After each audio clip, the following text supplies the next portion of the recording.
केंद्र सरकार ने हाल ही में देश में जाति जनगणना कराने की घोषणा कर इस मुद्दे को फिर से एक बार चर्चा में ला दिया है। सत्ताधारी बीजेपी ने पहले जाति जनगणना कराने से इनकार कर दिया था, तब विपक्षी दलों ने इसे मुद्दा बनाया और सरकार बनने पर जाति आधारित जनगणना कराने की बात कही। इसी बीच साल 2023 में नीतीश सरकार ने जाति आधारित जनगणना कराकर उसके आंकड़े सार्वजनिक किए थे। जाति जनगणना पर कुछ लोगों का तर्क है कि इससे जाति व्यवस्था और सामाजिक विभाजन को बढ़ावा मिलेगा।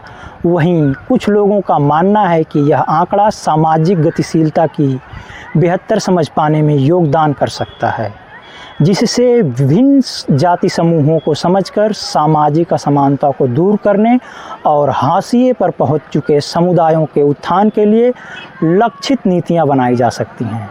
चूँकि सरकार साल 2011 तक की जनगणना में अनुसूचित जाति और अनुसूचित जनजातियों की गिनती करा रही थी, लेकिन अब केंद्र सरकार ने इस फैसले के बाद से देश के सभी वर्गों के जातियों की गिनती की जाएगी। कहने को तो ये आंकड़े कागज़ों पर सिर्फ नंबर लगते हैं, मगर ज़मीनी हकीकत में ये ही तय करते हैं कि आपके घर तक विकास पहुंचेगा या सिर्फ वादे। बात करें नीतीश सरकार द्वारा जारी जाति जनगणना के आंकड़ों की, तो बिहार की कुल आबादी लगभग 13 करोड़ है। इसमें ओबीसी और ईबीसी की आबादी करीब 63% है, एससी करीब 20%, एसटी लगभग 1.7% और सवर्ण जातियां लगभग 15% के आसपास हैं।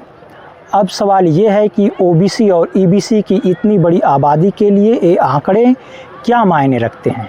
अगर ये आबादी सामाजिक रूप से पीछे है तो क्या सिर्फ वोट देकर उनका विकास हो जाएगा?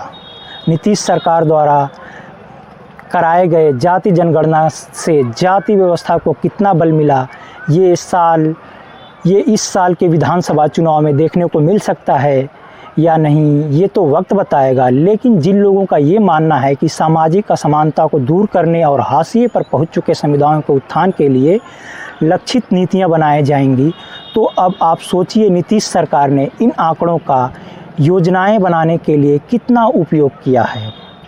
जाति जनगणना कोई नया विचार नहीं है और ना ही सिर्फ जनसंख्या गिनने का काम है। ये उस सामाजिक व्यवस्था को आईना दिखाने का काम है जिसमें कुछ को तो हर सुविधाएं मिलती रही हैं और कुछ आज भी स्कूल तक पहुंचने के लिए लड़ रहे हैं।